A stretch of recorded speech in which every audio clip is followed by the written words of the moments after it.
that will determine your level of success, not just in your own life, but in your business too. In this video, we're going to talk about confidence and what it takes to actually build incredible, powerful, meaningful, marketable, and attractable confidence as a coach. See, I think the problem is that a lot of people don't understand what confidence actually is. And because of that, they look to source their confidence from areas or skills that don't have the capacity to give us confidence. And let me tell you, in this industry, there's a huge difference between a certified coach and a confident coach. I know a lot of certified coaches that have no clients. They have no clients because they don't have the confidence that the clients demand nowadays to hire them as a coach. So in this video, I'm going to dissect the essence of confidence, the elements of confidence, and what you can do to increase your own personal confidence as a coach. If you don't have confidence as a coach and your potential buyers don't feel the confidence from you, why would they hire you? Nobody's going to hire a coach that doesn't emanate confidence in an area of their life that they want to improve.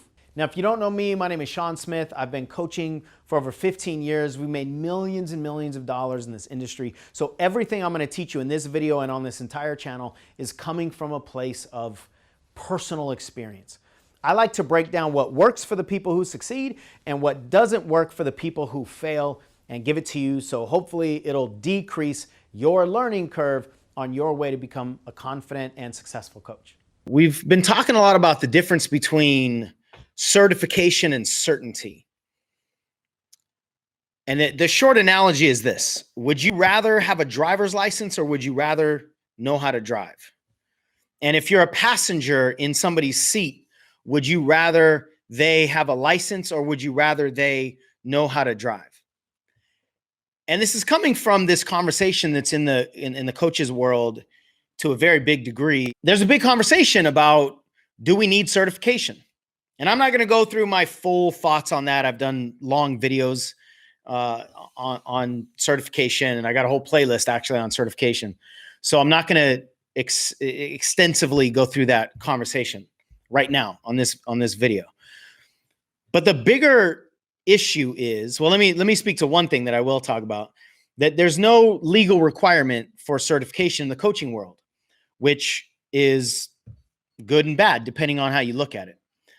And so because of that, there's a big conversation around whether people should be certified. There's no conversation about that in the law market or in the medical field. Like, you have to get certified. You don't get to practice unless you prove to us that you're competent. And I think that's the big distinction here. A certification does not necessarily bring competence. And a certification does not necessarily bring confidence. And underneath competence and confidence as it relates to a business is that a certification does not necessarily bring certainty. And there are a lot of coaches that have certifications but no clients. And I'm not saying that to target anybody. I'm not saying that to pick a fight. I'm saying let's look at the root cause here. One of the reasons that coaches don't have clients is because they're not certain in their competence or their curriculum or their skill set to attract people that want them to help them change their lives. So whether you have a certification or not is not the operating element here. That's not the magnet. And the bigger conversation really has nothing to do with certification. The bigger conversation has to do with external validation.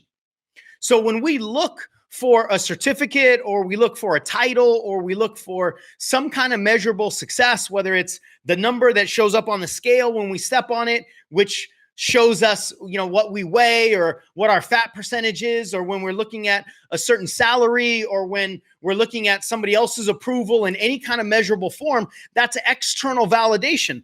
The human being that is in search for external validation is not a leader, is not a leader of humanity, in my opinion, because that leadership is coming from force, but it's not coming from essence. I had a conversation with my daughter the other day, and I said, some people demand respect and some people command respect. The difference between those is energetic. And so when we want to lead people in any form of human experiences, we have to have competency and certainty and confidence that we can walk along that journey. And so this external validation is the bigger operating argument here or discussion, and certification is a form of that. So if you think that somebody needs to certify you in order to give you your enoughness, in order to give you a sense of being valid, then that certification will be hollow. If you want to dive into this, and part of this journey of you serving humanity is getting a certification, then the certification won't be hollow. So the issue is not the certification. There's a function versus form discussion here. The form is the certification, but if you're looking for the certification to impress other people or to impress potential clients or to impress other coaches, then the form called certification won't provide the function of certainty. But when you are committed to the function of being certain by practicing, by being curious, by diving into the study of humanity, the study of human behavior, why does this brain do what it does? And how can we get it to stop sabotaging us? And how can we unlock it to create everything that we want to create in this human experience? When you dive into the study of humanity, certification will be a process of that, but not for the certificate on the wall, for the essence of the energetic knowingness, for the awareness, for the certainty that you have in your body that says, I can help you in your humanity, in your human behaviors. I can help you in all of the different applications of your human relationship because I've studied all of those components, not because I have a certificate on the wall. So I want you to dive into not just certification, but any kinds of forms of external validation. And I want you to realize the human seeking external validation is an unstable human. And unstable humans aren't leaders. Now, I'm making a pretty broad statement, and I'm not trying to pick fights and call people out, but I'm saying in today's world that is full of uncertainty, we need stability in our leadership. We need energetic certainty in the people that we choose to follow. And energetic certainty does not show up in constant seeking of external validation. So this is the bigger conversation, that do I get certified or do I not get certified, or where do I get certified from? The bigger conversation is, are you seeking external validation, or are you committed to honing your craft? Are you committed with curiosity to learning how this human brain works so that you can help other people that are dealing with this human brain, and not just the brain, but the beliefs and the values and all the things that come with it? If that's the game you want to play, you've got to learn that game. So I'm going to end the same way that I started. Are you more committed to learning how to drive, or are you more committed to getting a driver's license? That will determine your level of success, not just in your own life, but in your business too. Now, if you like this video, check out that video where I teach the 10 coaching techniques to create more impact for your clients. And when you understand that this is the way humans learn, then what you want to do is feed people in their preferred internal representational system.